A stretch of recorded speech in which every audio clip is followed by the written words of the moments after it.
15,000 world-shattering nuclear or atomic, if you prefer that languaging, bombs on hair trigger alert, ready to be launched with guaranteed destruction of not only whatever they're targeting, but of life on Earth itself.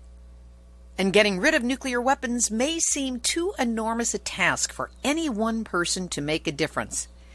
But that's when you need to hear from a genuine international expert from Don't Bank on the Bomb, telling you about what they do. And then she explains, we examine the impact of the financial sector on companies that produce nuclear weapons. We name those companies, name them and shame them, and we encourage people to get in touch with their financial institutions so that they develop policies so that they don't have any exposure to these companies that do produce the key components for nuclear bombs. Well, that sounds easy enough. And it is. And it's effective, empowering, it's working around the world, and it shows us that maybe, just maybe, there might be a way to ease out of that uncomfortable seat that we all share. Nuclear hot seat, what are those people thinking? Nuclear hot seat, what have those boys been drinking? Nuclear hot seat, the corium is sinking. Our time to act is shrinking, but our activists are linking. Nuclear hot seat, it's the bomb. Welcome to Nuclear Hot Seat, the weekly international news magazine keeping you up to date on all things nuclear from a different perspective. My name is Libby Halevi.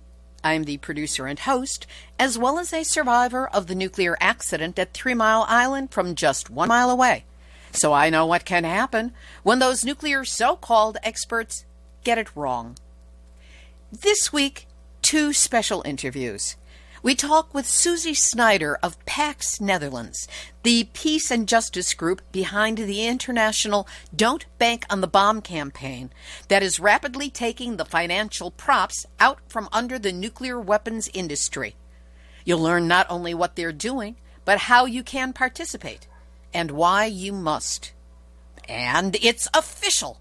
The 3 Mile Island nuclear reactor is closing as of September 30th of this year. We'll catch up with Eric Epstein of TMI Alert on the failure of the Pennsylvania bailout bill and how the battle hasn't ended, it has just shifted gears.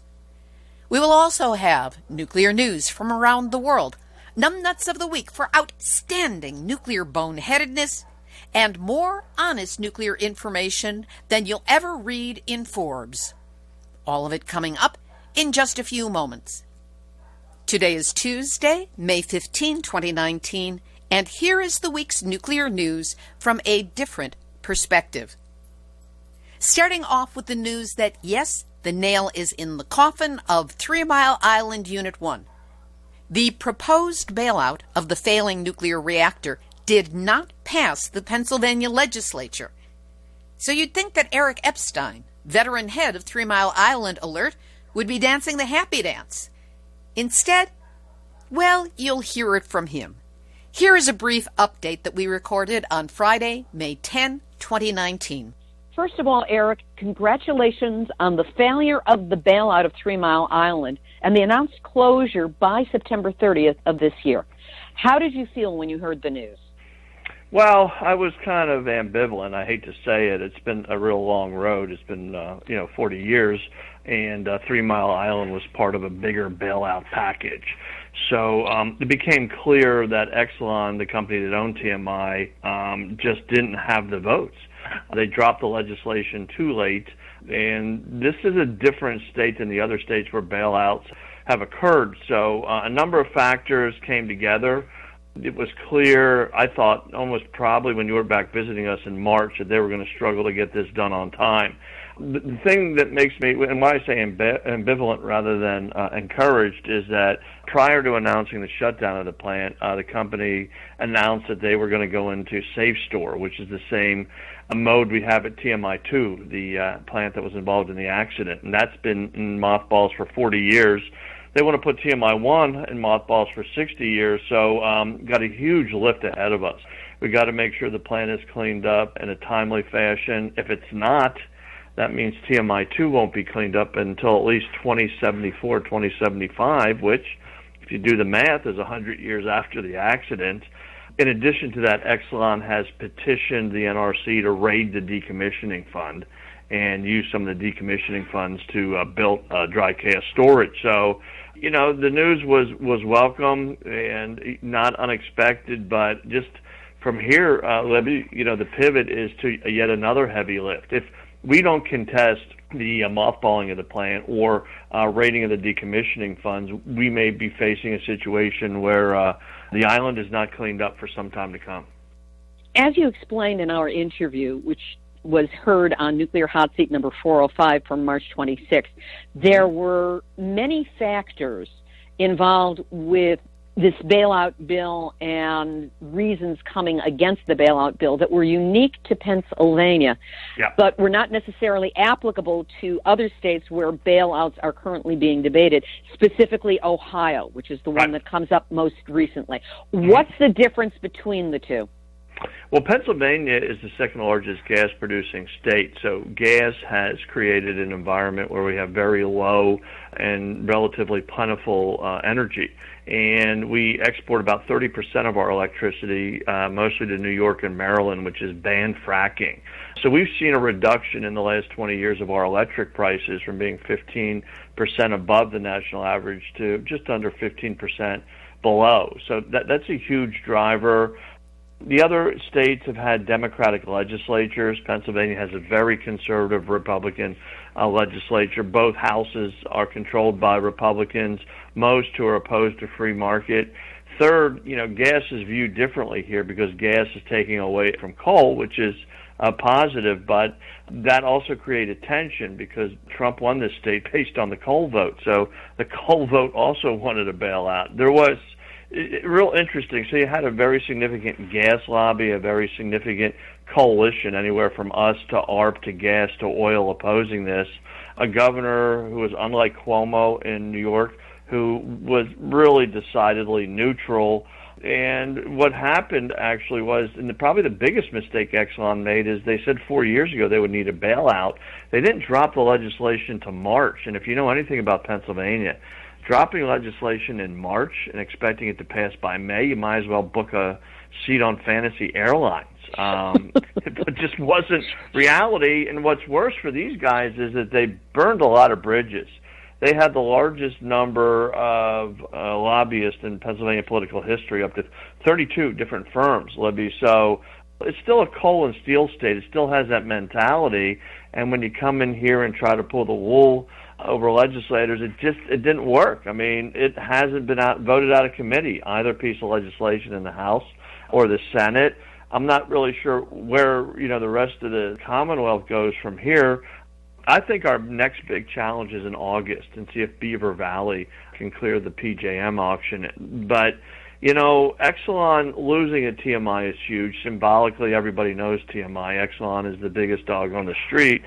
Just a lot of things going on that conspired to beat back the bailout. But I think it would be folly for any of us to put our guard down.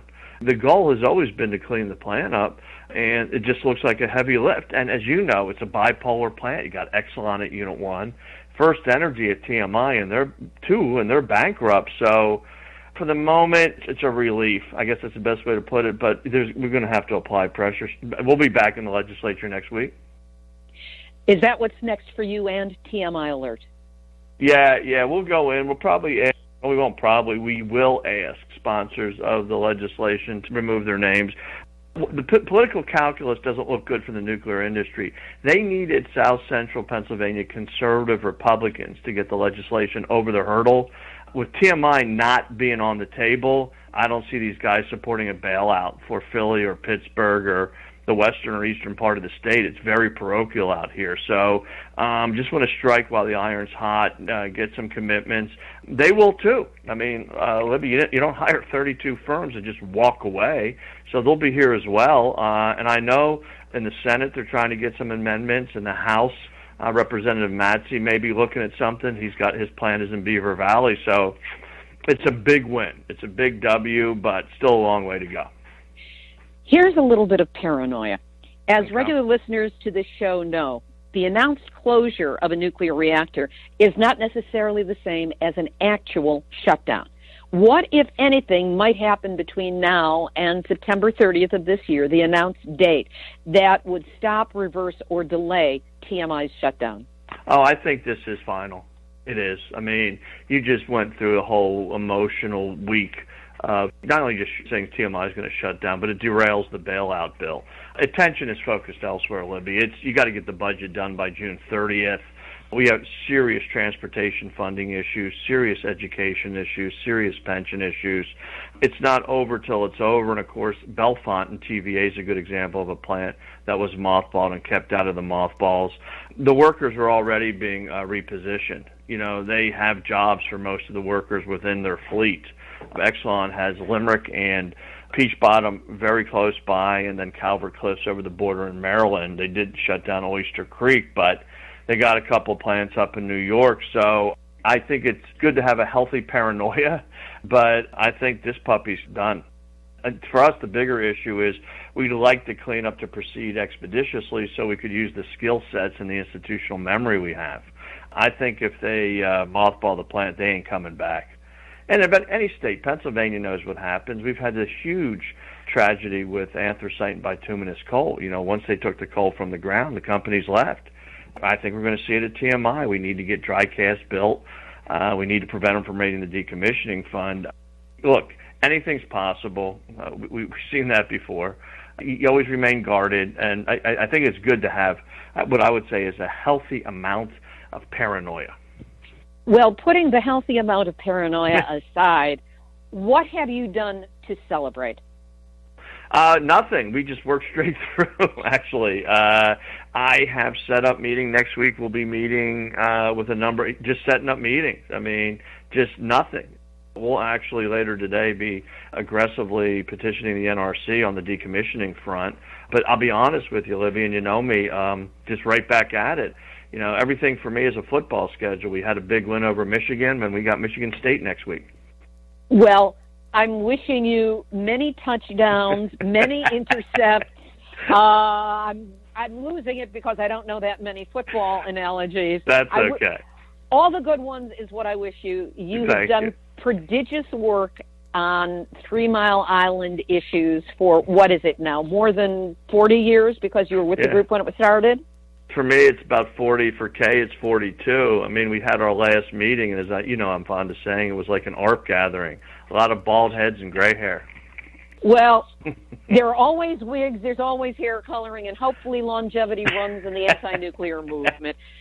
Eric Epstein of 3 Mile Island Alert. Even if you're not celebrating, I am. The shutdown is scheduled for the day after my 70th birthday, and I'm going to be dancing the happy dance. And I hope you can join me in it, even from a distance. All right. Congratulations, and we'll talk to you soon, Levy.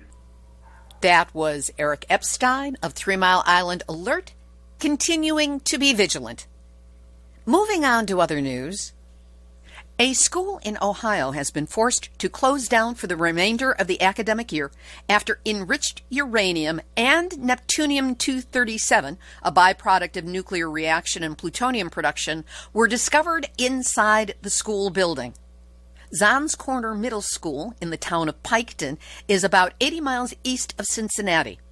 The source of the enriched uranium remains unclear, though some locals have suggested that the nearby Portsmouth gaseous diffusion plant, located around 2 miles from the school, may be to blame. Yeah, think?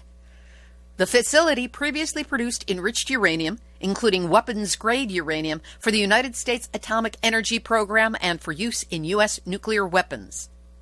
Uranium enrichment at the site ended in 2001, but radiation is a gift that keeps on giving.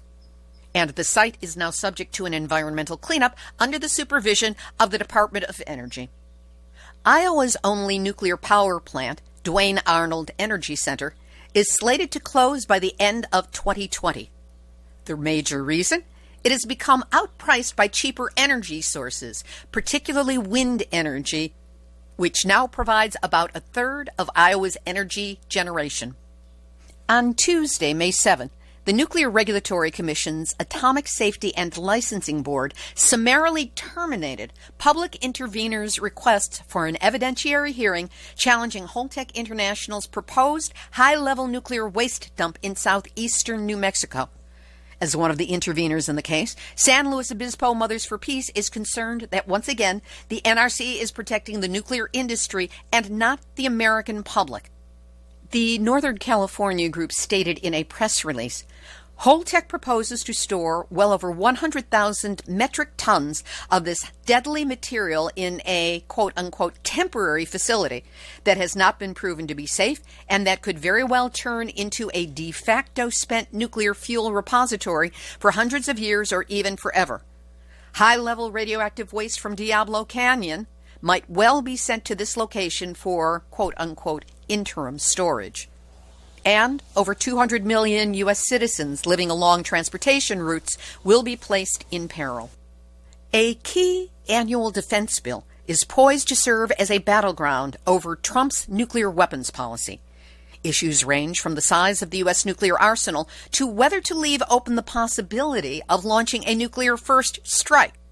The Trump administration's Nuclear Posture Review, released February 2018, calls for new weapons such as so-called low-yield warheads and a new sea-launched cruise missile.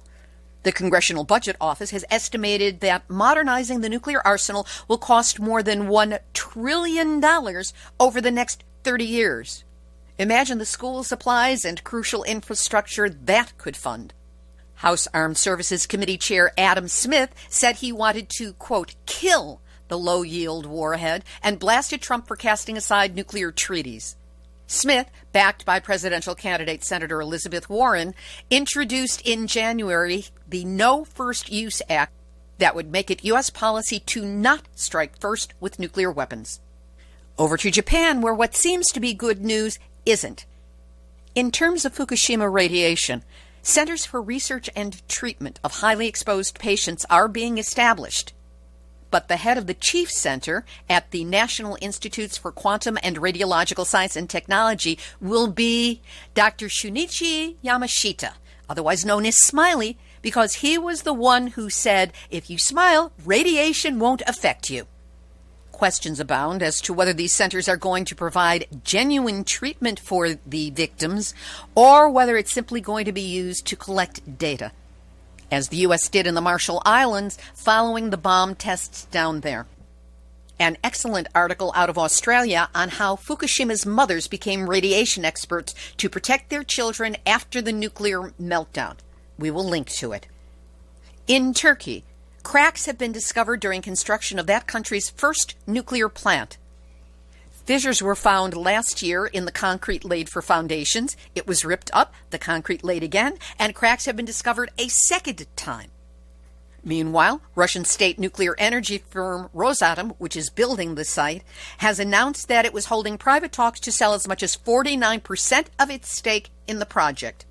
Radioactive carbon released into the atmosphere from 20th century nuclear bomb tests has reached the deepest parts of the oceans, according to a new study published in the American Geophysical Union's publication, Geophysical Research Letters. We'll have a link to it up on the website, nuclearhotseat.com, under this episode, number 412. And now... Nuclear Hot Seat, Nuclear Hot Seat, Nuclear Hot Seat, nuts of the week. Forbes and the nuclear industry's favorite shill burger, Michael Schellenberger, are at it again, this time taking on the HBO series Chernobyl to make certain that nobody gets scared by anything that's in it. In a 2,000-word, that's pretty hefty, article entitled, "The reason they fictionalize nuclear disasters like Chernobyl is because they kill so few people." Note how his major talking point is in the headline, so that no matter who searches when for Chernobyl articles, this is what they're going to see, even if they don't read it. In this article, he not only takes on any fear people might be experiencing as a result of witnessing what a nuclear reactor disaster can actually do, but enlist the creative force behind this series in helping him. In quoting Chernobyl writer-director Craig Mazin, he said, "The lesson of Chernobyl isn't that modern nuclear power is dangerous. The lesson is that lying, arrogance, and suppression of criticism are dangerous." Later saying that, "I am pro-nuclear," and agreeing with a tweet that said Chernobyl could not happen in the U.S. There's your mental Valium. Because, hey, everybody knows that the United States is immune to nuclear disasters, that radiation holds no risks, and if you bother to educate yourself with the truth of, Kate Brown's book, Manual for Survival, about what really happened health-wise in the wake of Chernobyl and is still happening today, you're just a weird old hippie fuss budget worthy of derision and a laugh track. Schillberger specializes in articles like this, and Forbes loves to publish him because Steve Forbes, as I've said many times on this show, is heavily invested in nuclear. So if you've got a publication, let's protect the investment, okay? What really gripes me, though, is the update at the end of this article, where Chernobyl producer, writer, director, they call him lots of things, but he's the guy behind it, Craig Mazin, responded to Schillenberger's review to say, "Our show is not going to show birth defects." That's right. Cover it up. Pretend radiation does nothing. Chernobyl did no harm. Only a handful of people died, all of which are lies. We've got the work to prove it. We've got the footnotes to prove it. What we don't have is a Schillberger to spew it out on a publication like Forbes, giving this depiction of the disaster no more weight than any other disaster movie out of Hollywood. And that's why this week, Schellenberger once again, Forbes yes again, and Mazin, for backtracking in the face of this opposition. You are all this week's Nuclear Hot Seat, nuts of the week. As exiled Russian scientist Yuri Bondashevsky says, Chernobyl is not finished, it has only just begun. And this on top of news that drones have found unexpected radiation hotspots in the forest near Chernobyl. It will never end. Read Kate Brown's book, Manual for Survival, to learn the truth not only about what happened at Chernobyl, but what's still happening. We'll have this week's featured interview in just a moment. But first, the pro-nuclear propaganda keeps coming thick and fast, setting up talking points that the casual reader, or legislator, will catch in headlines and absorb as gospel truth when it's really just the opposite. What is there to counter the lies of the nuclear industry? All the money and influence and smug, smarmy talking points? Yeah, I'm pretty heated up this week. That's because while David may have won out over Goliath, sometimes this battle feels impossible. And still, we have persisted. For 8 years, Nuclear Hot Seat has been one of the only places where you can get a 1-hour hit of honest nuclear information every week. Interviews with genuine experts, a roundup of international news, never enough time for all the stories that deserve it, but still, numbnuts of the week, bad puns, sometimes a touch of musical theater.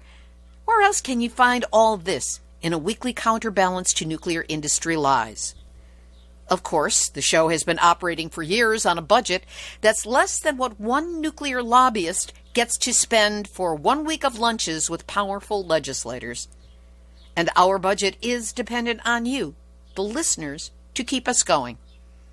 Right now, to be honest, finances have been getting pretty thin. So if you are against nukes and want to help get the word out, help us with a donation. It's easy.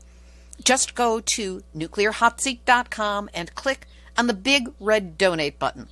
That's where you can send a one-time donation or set up a monthly donation of any size. And to send us a monthly $5, come on, it's the same as a cup of coffee.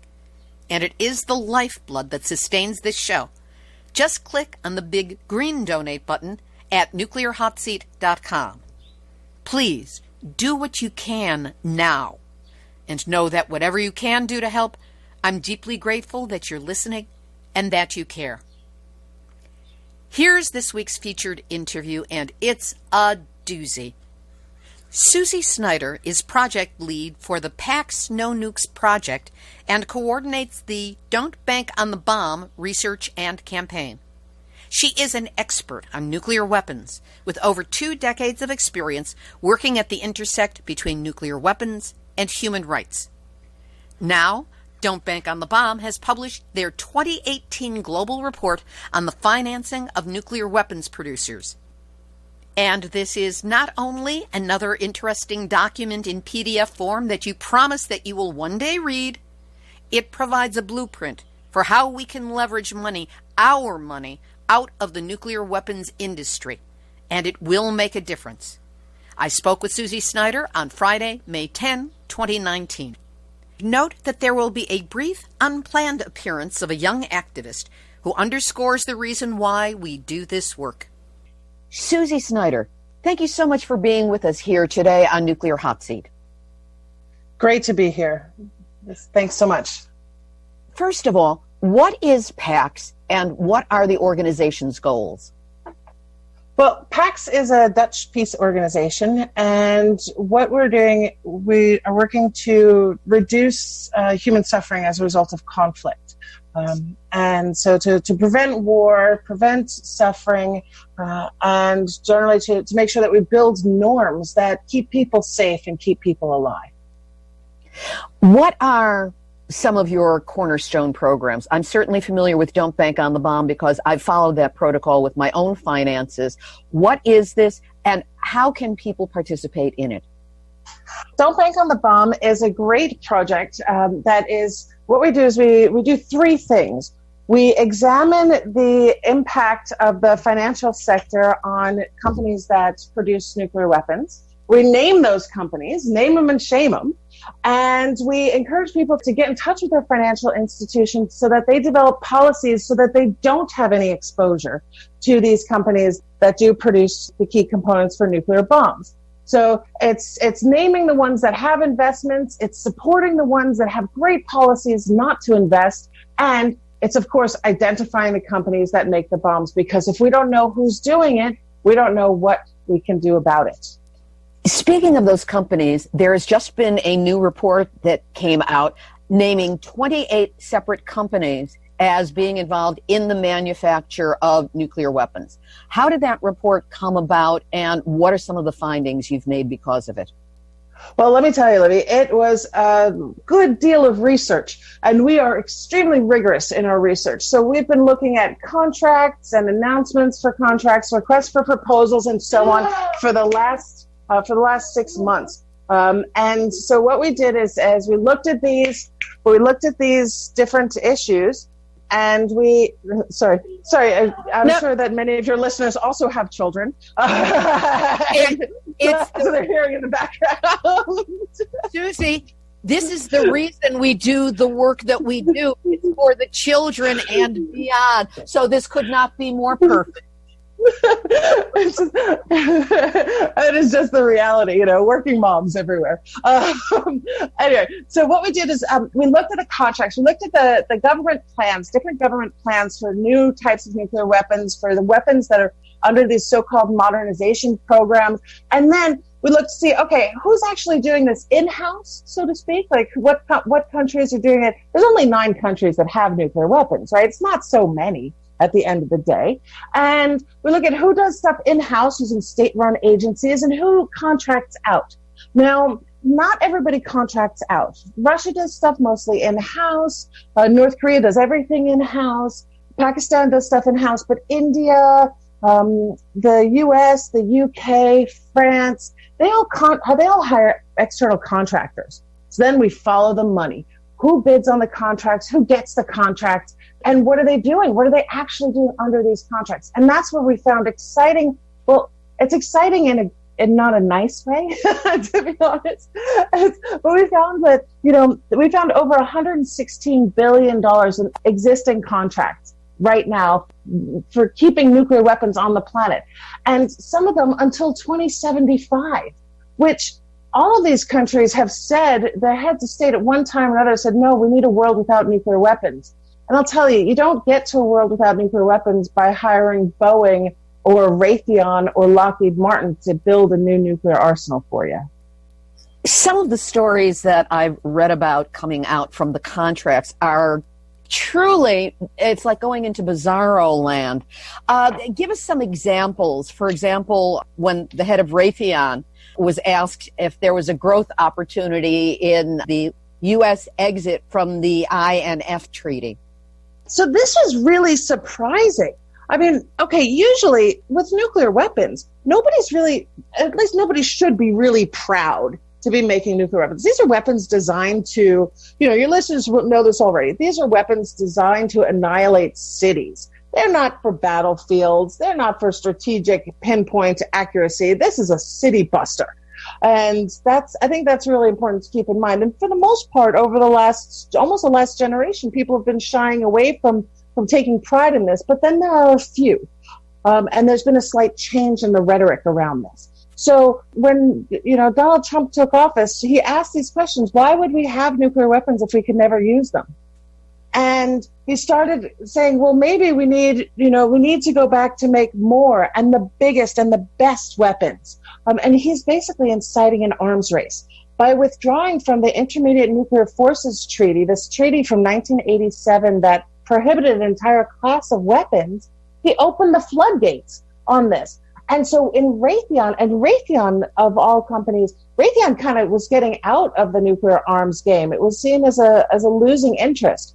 But then the withdrawal from the INF came about, and they said, oh, wait, we might have an opportunity here, at least in the short term. So you saw the investor relations call. They said they were asked the question, oh, yeah, is there any opportunity for us? And over the next quarter, Raytheon got $500 million in new contracts related to missile technology. So Raytheon's starting to cash in on this new nuclear arms race, and I just have to ask the question, what are they, they're only looking for short-term game. What are they looking for in the long term? Because this is not the kind of product that we should be supporting. It's a terrifying thought that nuclear weapons are looked at as a growth industry and an opportunity for investor profits, when really their end game is the destruction of everything and their profits will mean nothing. There are other programs that have been brought up in the reading that I've been doing, and another one had to do with Boeing and a new program that the company that brought us the twice-crashed 737 MAX is being asked to develop. What is a flight termination receiver, and what are the implications of the attempt to develop it? Okay, so this is something that within the nuclear policy community, there's some debate, right? So the flight termination receiver the idea is you can call the missile back, because it takes between 25 and 40 minutes for an intercontinental ballistic missile to be launched and hit its target. And that means that once you press the button, there's 2 hours until the end of civilization as we know it, because any target, they're going to see the incoming missile and they're going to launch in return. They're going to try to take everything out before you take out what they've got. There was this whole concept behind mutually assured destruction. So with what Boeing is doing now is they're making this new missile technology so that if you launch and you decide, oh, wait, whoops, our information was wrong. Oh, actually, it was a weather balloon. Oh, no, that wasn't an incoming missile. It was a pigeon. Whatever it is, and I don't mean to make light of it, but seriously, there's been so many near misses. It could be anything. The idea is that the missile would then go off course or would self-destruct. So it wouldn't have the same, it wouldn't hit its target. So the idea is to be able to shift it in flight.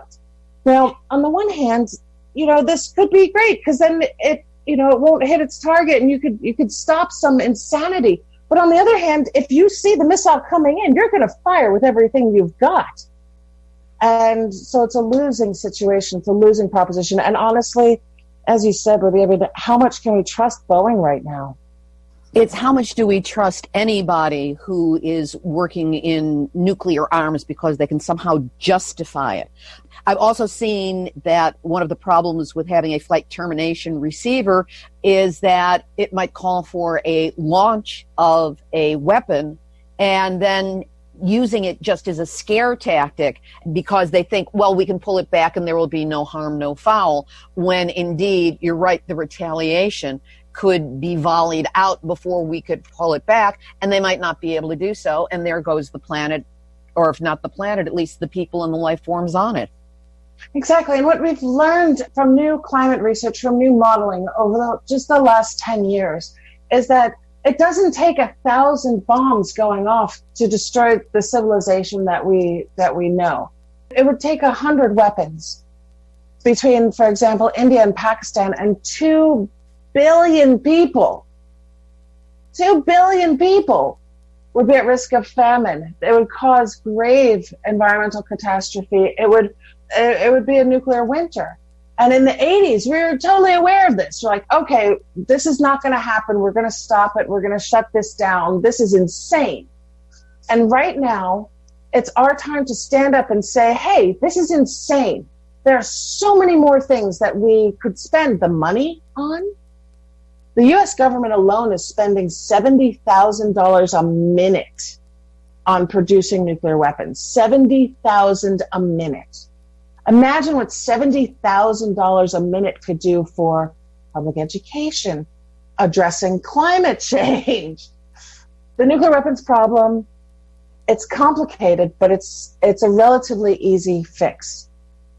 And it's just a matter of deciding to do it. And now's the time for people to demand that we do. You know, you're right. On the one hand, it's a terribly depressing image for those of us who oppose nuclear and have managed to become conscious about it. Yet, in the intertwining of the private sector and nuclear weapons, there are potential points of leverage. Explain what you mean by that. This is what I'm finding is very exciting. So 2 years ago, most of the nations in the world adopted a new treaty on the prohibition of nuclear weapons. They said, you know what? This has gone bonkers long enough, and the consequences of any use of nuclear weapons are so grave, we need to prohibit everything to do with them. Prohibit all the making, having, using, preparing to use. Prohibit it. Make it illegal. Make sure that we are collectively responsible if any weapons get used. You know, reinforce the non-proliferation standard by doing so. Protect the environment. This is so most governments in the world said, yes, we're going to do this. And after that, financial institutions, banks, pension funds, insurance companies, they said, wait a minute. If the weapons are illegal, the companies that are making the weapons, they're going to start to go down. Let's get out. Let's get out now. Let's prevent any reputational risk or regulatory risk. Let's end our financial involvement with these companies. And 10% of them dropped out. It was amazing. When you said 10% of them dropped out, explain a little more about what that exactly means. We've been doing this kind of analysis of the involvement of the financial sector and nuclear weapon producers for a while now, since 2013. And we track every year how many banks and how many financial institutions invest. And from the adoption of the Treaty on the Prohibition of Nuclear Weapons until a year later, there was a 10% reduction. In actual numbers, there's 30 fewer financial institutions that had investments in the companies that produce nuclear weapons. And some of these are really, like, this is Blue Cross and Blue Shield that previously had some investments and then got out. This is, you know, the Norwegian government pension funds that said, oh, wait a minute, we better change our relationship here. This is ABP, which is the 5th largest pension fund in the world. And they said, oh, hang on. Nope, nuclear is illegal now. Got to get out of that game, which is quite impressive. And we're putting together the numbers for this year, and I think we're going to see some additional positive change. Even though a few companies are starting to make money off of new contracts, in most of the world, this is seen as a bad investment. I often think of PAX and the Nobel Peace Prize winning International Campaign for the Abolition of Nuclear Weapons, or ICAN, which was behind the treaty in the United Nations, the Treaty on the Prohibition of Nuclear Weapons. I often think of you two as kind of either conjoined or somehow being under the same umbrella. What is the relationship between the two groups? PAX is a partner of the International Campaign to Abolish Nuclear Weapons, and ICANN is a campaign coalition, and we've got over 500 partners in more than 100 countries around the world. And it was ICANN working with these partnerships, also with concerned governments, with international organizations like the Global Red Cross, that got this treaty to happen. It was through partnership. It was through a movement. And PAX is a part of this bigger movement. We're really proud to be a member of this campaign coalition, because it means that we're, as we said in the local papers here, the Nobel Peace Prize got won in our little town, at least a little bit. It's quite amazing.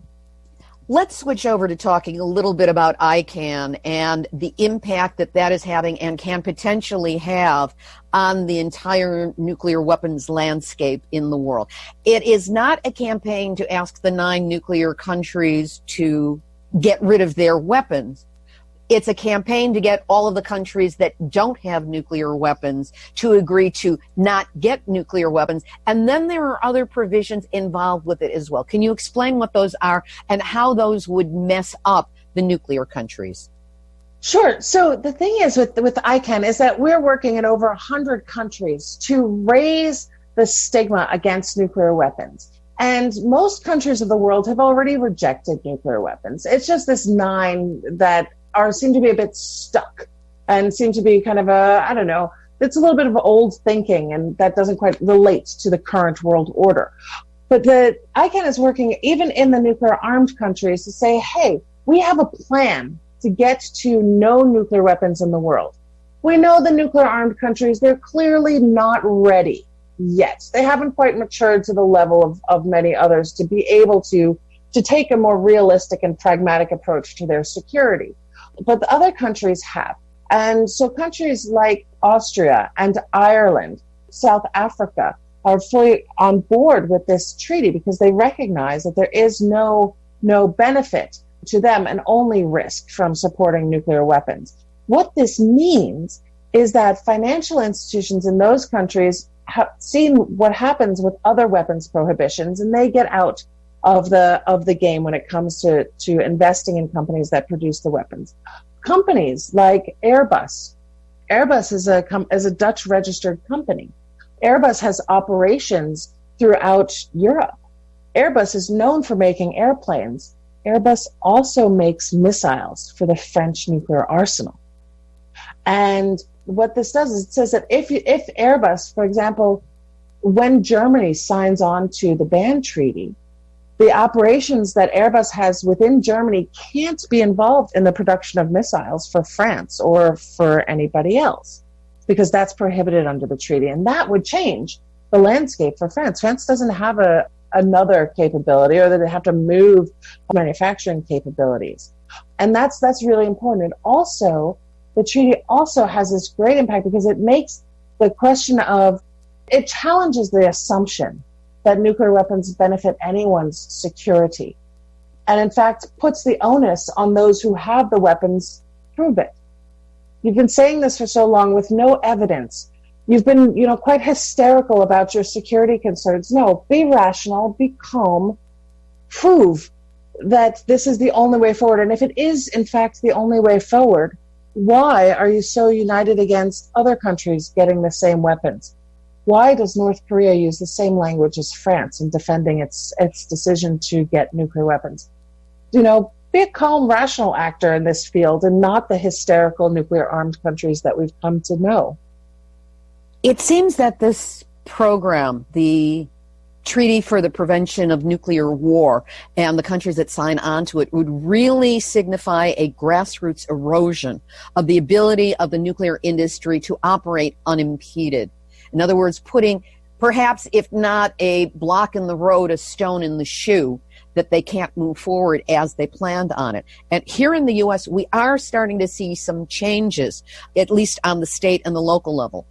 In January, a bill was introduced in the Massachusetts state legislature that would require the state's pension funds to divest from nuclear manufacturers. The city of Cambridge has already done so, and here in California, Ojai will not make any future investments in the makers or funders of nuclear weapons.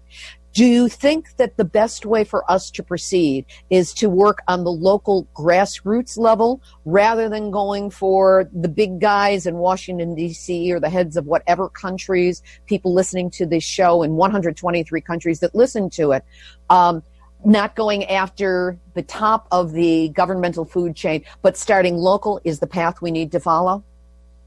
Well, I think it depends on where people are. So in the U.S., 1 out of every 8 Americans lives in California. So when the California state legislature passes a resolution calling on the U.S. federal government to endorse and embrace the Treaty on the Prohibition of Nuclear Weapons, that is significant. And that is a demonstration of the will of the people. Nuclear weapons are the opposite of democracy. They are the opposite of people's movements, and it's going to take people's movements being creative in the locations they are to get change. We just had Berlin, both the city of Berlin as well as the federal state of Berlin, come on board and call on the German government to join this treaty. Oh, that's fabulous. I hadn't gotten that news yet. Yeah, and it's happening every day. There are new cities joining. There's new state resolutions being discussed. There are conversations happening. And the key thing is, nuclear weapons are an anachronism, and we can move past them, but we have to talk about them. And we have to talk about them not just with our friends that it's comfortable to talk about them with. We have to talk about them in other places. And reach out, because I'll tell you, we ran a petition campaign a couple of years ago in the Netherlands. And what we found is that 9 out of every 10 people we asked said, of course we don't support nuclear weapons.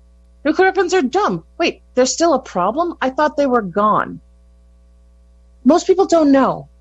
And as soon as they know, they think, oh my gosh, this is ridiculous. This is a problem of the 80s. Let's send it to the dustbin of history.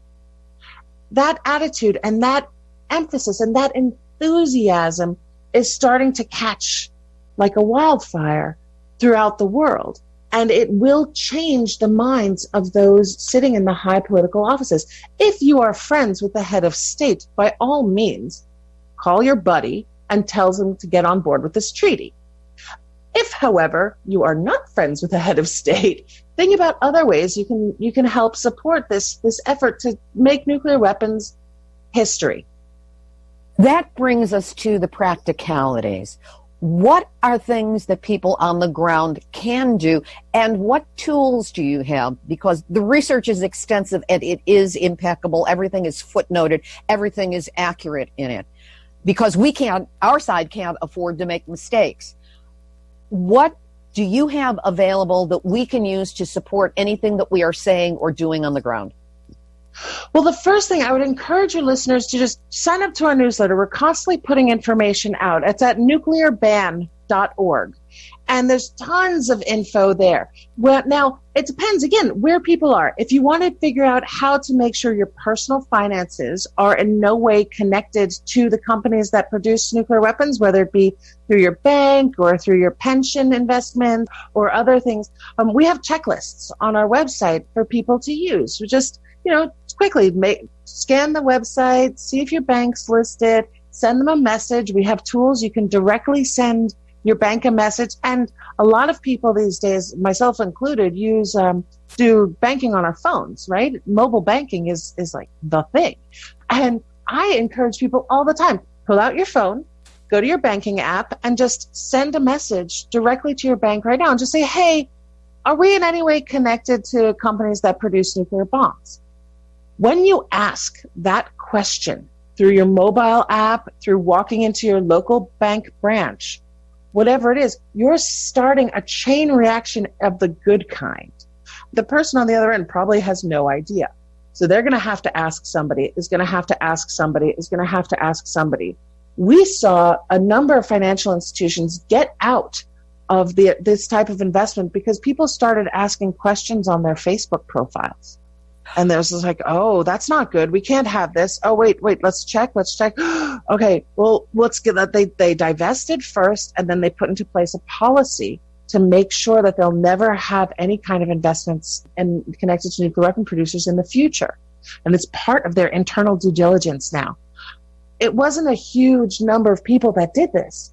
It was 3 or 4 people that saw something in the newspaper, that saw a tweet, that heard something on the radio. And they took action. Because it truly is, as Margaret Mead said, it truly is a small handful of thoughtful and committed people that can change the world. And there are many people who would love the extra energy and attention and the quick question.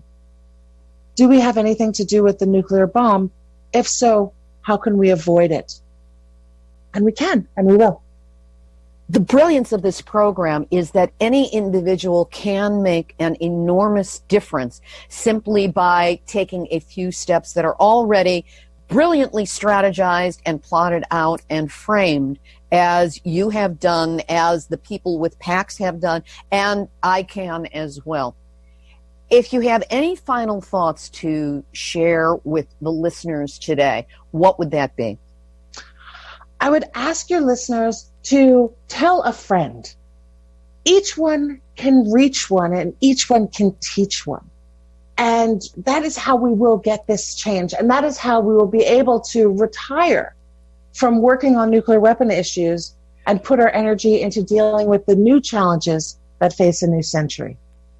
Susi Snyder, you have been doing brilliant work. I've been aware of your work since Helen Caldicott's conference. I believe it was 5 or 6 years ago.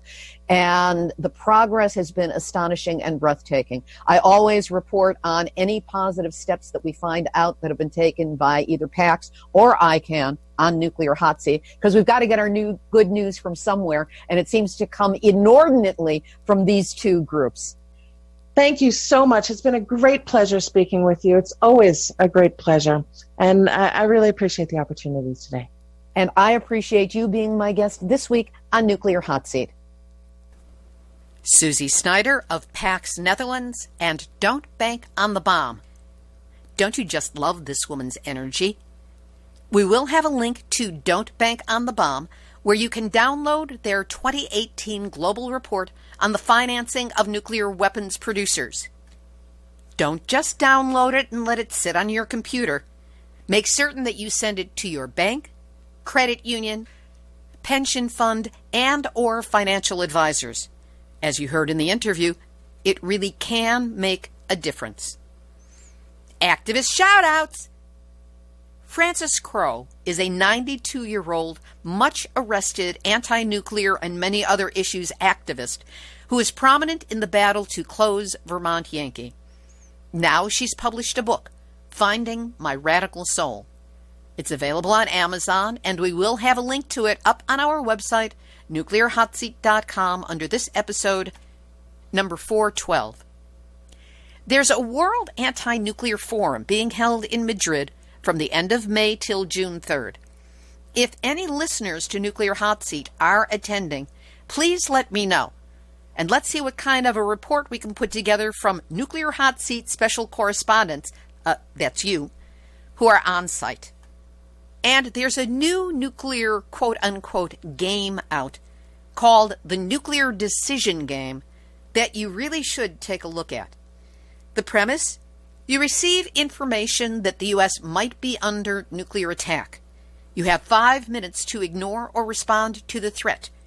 The clock is ticking. What do you do? This interactive game takes you through a series of nuclear decisions which confront policymakers and other Americans over the course of several years. Each decision relates to real-world policy issues that affect the level of global nuclear risk. You'll have access to factual information and advisors with different perspectives to help you navigate each decision. The game begins with a crisis scenario that represents some of the risks posed by current U.S. policies. After going through the subsequent decisions, you will encounter another crisis scenario that reflects the choices you've made throughout the game. The makers of it ask that you enjoy the game. I don't know if enjoy is the right word, but certainly intrigued is the one that I brought to it. I just offer this word of caution. Do not start the nuclear decision game when you're rushed for time. It's a serious exercise with terrific information and well worth taking whatever time it needs. Of course, we'll have a direct link to it up on the website, nuclearhotseat.com, episode 412. Here's today's final thought. Nothing. Absolutely nothing left. I am out of here. This has been Nuclear Hot Seat for Tuesday, May 15, 2019. Material for this week's show has been researched and compiled from nuclear-news.net, deunrenard.wordpress.com, miningawareness.wordpress.com, Beyond Nuclear International, New York Times, PennLive.com, thegazette.com, Newsweek, San Luis Obispo Mothers for Peace, tri-cityherald.com, thehill.com, pri.org, abc.net.au, fairwinds.org, that's Fairwinds with an E, The Vintage News, USA Today, ahvalnews.com, ScienceDaily.com, LiveScience.com, the Nuclear Apologist publication Forbes.com, TheEcologist.org, interactive-live.pri.org, NoNukes.nl, Don'tBankOnTheBomb.com, the Soul Dead Cubicle Drones who write press releases for World Nuclear News, and the Nuclear Regulatory Commission. Thanks to listeners Pindar Demarsin in Turkey, Norma Field, Bill Smyrnow, and Jim Torson elsewhere for their referrals to stories and support. And thanks to all of you for listening. Big shout out to Nuclear Hot Seat listeners and followers around the world. We are in 123 countries on 6 continents, and we are counting. If you haven't already done so, go to the Nuclear Hot Seat Facebook page, like it, share it, respond to a post. If you leave a comment, I'll comment right back to you. You can also sign up for a weekly email delivery of Nuclear Hot Seat. You'll get it as soon as it posts. All you have to do is go to the website, nuclearhotseat.com, and look for the yellow opt-in box. Put in your first name, your email address. I promise we won't sell it. We won't bug you. But just put those 2 things in, and you will be in the loop to get 1 email a week giving you the link to Nuclear Hot Seat. Now, if you have a story lead, a hot tip, or a suggestion of someone to interview, send an email to info@nuclearhotseat.com. And if you appreciate weekly, verifiable news updates about nuclear issues around the world, take a moment, send a donation of any size to nuclearhotseat.com. We really appreciate your support. This episode of Nuclear Hot Seat is copyright 2019, Libby Halevi and Heartistry Communications. All rights reserved, but fair use allowed as long as proper attribution is provided. This is Libby Halevi of Heartistry Communications, the heart of the art of communicating, reminding you that lies minimizing nuclear radiation's impact might make some people feel safe. But words don't change scientific facts. They just keep you from acting in your own best interests in face of a danger that you cannot ever escape. There you go. That's what we call a real nuclear wake-up call. So don't go back to sleep, because we are all in the nuclear hot seat. Nuclear hot seat. What are those people thinking? Nuclear hot seat. What have those boys been drinking? Nuclear hot seat. The corium is sinking. Our time to act is shrinking, but our activists are linking. Nuclear hot seat. It's the bomb. Question everything. Intelligent radio for intelligent people. UCY.TV.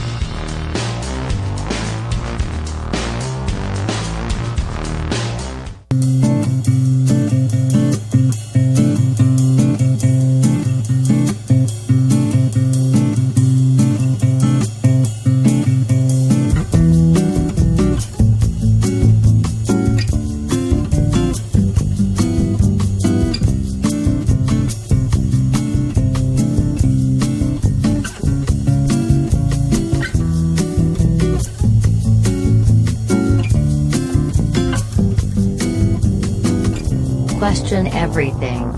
Intelligent radio for intelligent people. UCY.tv